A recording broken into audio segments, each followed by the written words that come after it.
তাকবীর, সংগ্রামী তাওহীদি জনতা, আজকে বিশ্ব নবী হযরত মুহাম্মদ রাসূল সাল্লাল্লাহু আলাইহি ওয়াসাল্লামকে নিয়ে ওই নির্দেশনা যেই মন্তব্য করেছে, আজকে জুম্মার নামাজ শেষে সারা বিশ্বের মুসলমান একত্রিত হয়ে নির্দেশনাকে বিশ্বের যেখানে পাবে সেখানেই কতল করা হবে ইনশাআল্লাহ।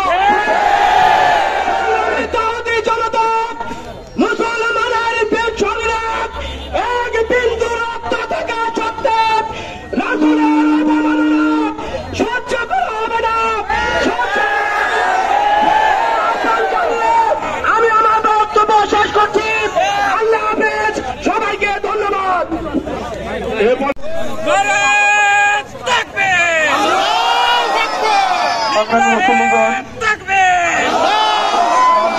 ভিতরে আমাদের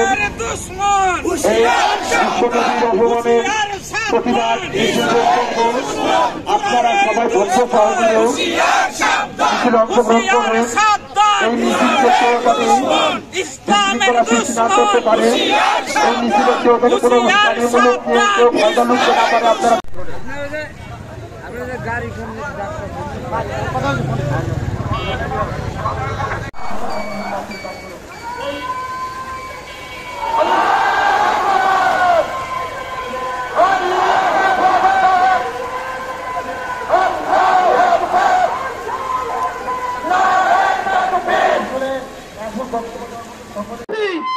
আপনারা তোমাদের যারা গুরু, তোমাদের যারা গুরু, তোমাদের যারা বস ছিল বিশ্ব নবীর জামানার কথা, উকবা বিন আবি মুঈত সবচাইতে তোমাদের লিডার ছিল।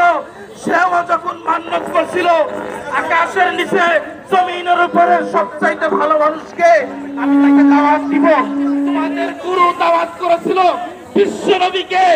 আজকে তোমরা তোমাদের গুরু যেই নবীকে সম্মান দিত সেই নবীর ব্যাপারে তোমরা জবান খুলেছ। সাবধান হয়ে যাও, সাবধান হয়ে যাও। বিশ্বের সকল মুসলমান তোমাদেরকে জুতা পিটা করবে, জুতা পিটা করবে। রাসূল সাল্লাল্লাহু আলাইহি ওয়াসাল্লাম কিয়ামতের কঠিন মুহূর্তে হযরত আদম আলাইহিস সালাতু ওয়াস সালাম থেকে শুরু করে নবী ঈসা আলাইহিস সালাতু ওয়াস সালাম পর্যন্ত প্রত্যেকটি নবী রাসূল, প্রত্যেকটি মানুষ পর্যন্ত ইয়া নাফসি করতে থাকবে।